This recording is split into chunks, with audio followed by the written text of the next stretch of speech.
छतरपुर जिले के लोकेश नगर में 3 और 4 की दरमियानी रात एक बड़ी चोरी होती है। चोरी ऐसी जिसने न सिर्फ लोकेश नगर बल्कि पूरे जिले के लोगों को हिला दिया था, क्योंकि ये चोरी करोड़ों की थी।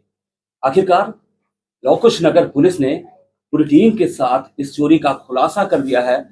2 दिन पहले एसपी छतरपुर ने इसका पूरा प्रेस कॉन्फ्रेंस कर मामले का खुलासा किया गया था, लेकिन 3 आरोपियों को रिमांड में लिया गया था और उसके बाद आज फिर बरामदगी हुई है। एसडीओपी लोकेश नगर हमारे साथ हैं, लोकेश नगर टीआई साथ हैं और टीम के एसआई राजेंद्र जाटव जी भी साथ हैं। एसडीओपी सर से जानेंगे कि पूरा घटनाक्रम आखिर सोर्स कहां से लगा। जब इतनी बड़ी चोरी होती है तो इन्वेस्टिगेशन का पार्ट यूपी से जुड़ा था, तो यहाँ कैसे पहुंची पुलिस? देखिए 3-4 दिसंबर की रात में चंद्रोदय सोनी के यहाँ पे चोरी हुई थी। उन्होंने उनके एप्लीकेशन के आधार पर पुलिस के द्वारा 511 अपराध क्रमांक पंजीबद्ध करके विवेचना प्रारंभ की गई। एसपी साहब के निर्देश में विभिन्न कार्य करने के लिए हमने टीमें बनाई, साइबर संबंधित टीम बनाई गई।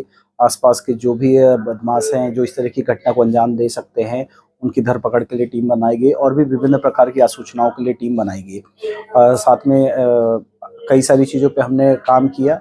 हमें शुरू में अलग अलग लोगों की सूचनाएं मिल रही थी, हमने एक एक चीज़ों को क्लियर करते रहे।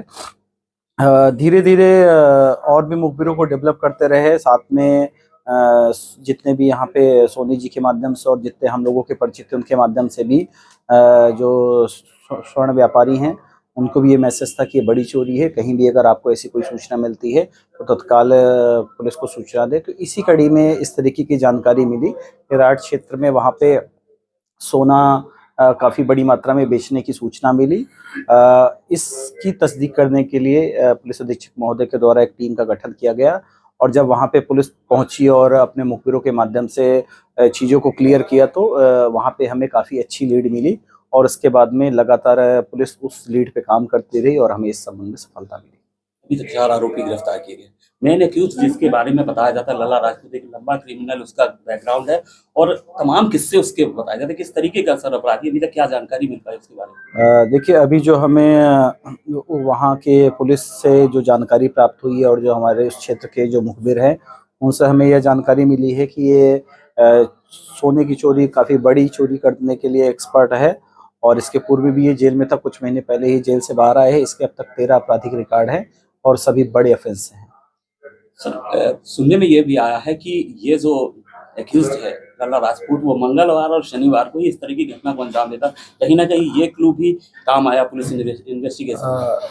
हाँ, ऐसा मुखबिर से सूचना प्राप्त हुई थी कि इस तरीके की अंजाम देता है और जिस दिन घटना हुई है उस दिन भी मंगलवार था, तो उसको भी जोड़ा जा सकता है, पर हम इसके बारे में पूर्णतः नहीं कह सकते। वो तो जब लल्ला मिलेगा तब उससे पूछताछ के बाद में बता और पाएंगे। भी खुलासे उसके आने से उम्मीद है कि और भी चीजें निकल कर सामने आएंगी, यहाँ का लोकल इन्फॉर्मेशन भी कहीं ना कहीं सामने आ सकता है। निश्चित तौर पे जब मुख्य आरोपी मिलेगा तो उसने किस तरीके से कहाँ पे उसको, चूंकि यहाँ से काफी दूर लगभग 110-120 किलोमीटर दूर का चोर है, वहां से उसे कैसे यहाँ पे सूचना मिली, कब उसने रेकी किया, कब उसने इस घटना को अंजाम दिया, उसके और कौन कौन सहयोगी हैं। जैसे पुलिस ने अभी जो जिन लोगों को किया उसके अलावा अन्य भी कोई अगर इस मामले के आरोपी हैं तो उनको भी पुलिस के द्वारा शीघ्र ही गिरफ्तार करने का प्रयास किया जाएगा।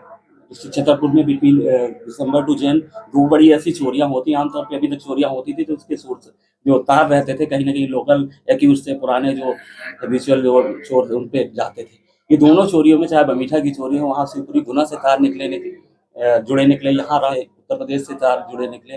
तो इन्वेस्टिगेशन में पुलिस के लिए कितना चैलेंजिंग हो गया, क्योंकि अब तो और बड़े चैलेंज बढ़ जाएंगे।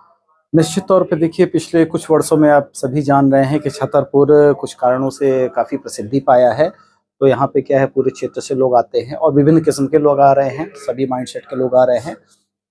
तो यहाँ पे अब अपराध में काफ़ी बड़े स्तर के अपराध और कई संगठित अपराध करने वाले भी इस क्षेत्र में भ्रमण कर रहे हैं और वो प्लानिंग करते हैं। पुलिस के लिए देखिए हर घटना चैलेंज रहती है, बड़ी घटनाओं में ज़्यादा चैलेंज होता है और जब एक टीम वर्क होता है तो हमें सफलता मिलती है। छोटे छोटे कड़ियों को जब हम पूरा डेवलप करते हैं तब वो पूरी चेन बनती है और फाइनली हम रिजल्ट तक पहुंचते हैं।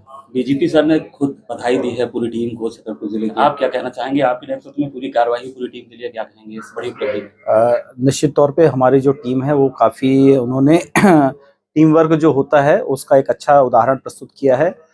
शुरू में लगातार हम लोग क्या है कई रातों तक सो नहीं पाए, टीम लगातार 24 घंटे काम करती रही।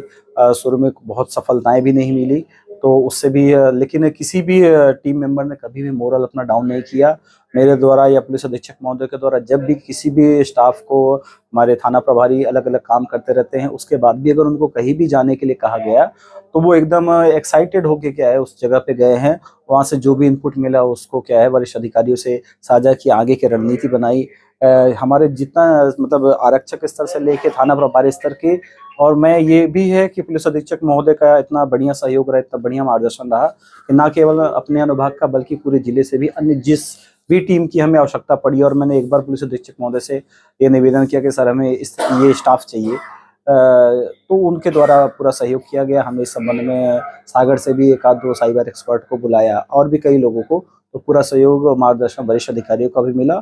और जितने भी हमारे सबऑर्डिनेट है उन्होंने जो टीम वर्क होना चाहिए सफलता प्राप्त करने के लिए, जो एक मेहनत लगन अनुशासन होता है, वो पूरी टीम ने कह दी इस मामले में दिखाया है। बहुत बहुत धन्यवाद सर। खबरों की दुनिया से लेकर संघर्षों की कहानी तक, क्षेत्रीय खबर और संस्कृति के संग बुंदेली माटी से बना एक अंग। बुंदेलखंड 24/7, स्वतंत्र बुंदेलखंड, सफल बुंदेलखंड।